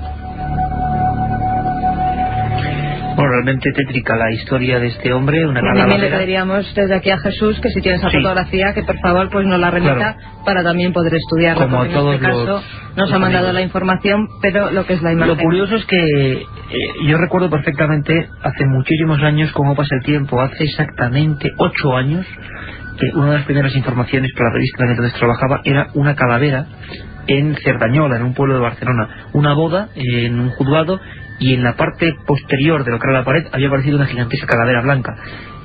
Imagínense la escena: usted se casa, está con su pareja, con su marido, con su mujer, le hacen las fotografías de rigor, esas fotos de pose, y de repente detrás, sin que nadie lo haya llamado, sin que nadie haya pedido vez para esa circunstancia, una calavera perfectamente límpida, las cuevas oculares perfectamente horadadas, una negrura tremenda, incluso el detalle de los dientes, una calavera observándolo todo.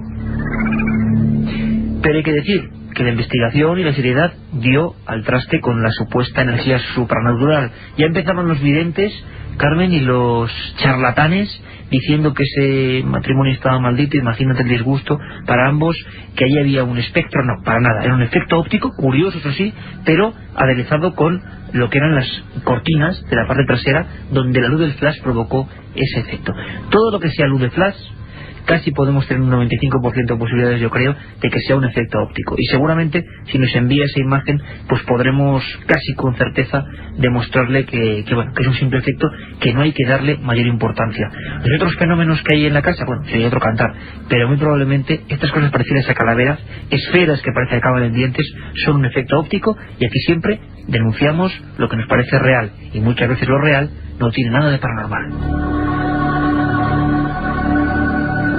También, Iker, acuérdate, nos preguntan muchas personas también sobre follos.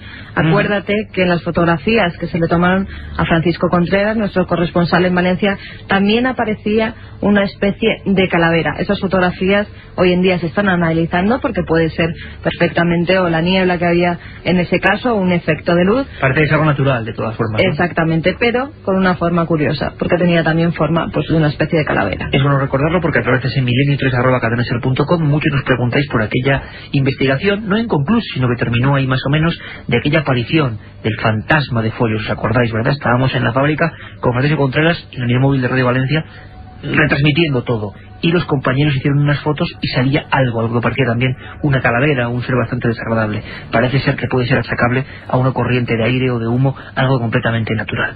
Fotos misteriosas, lo que el ojo no ve y la cámara registra.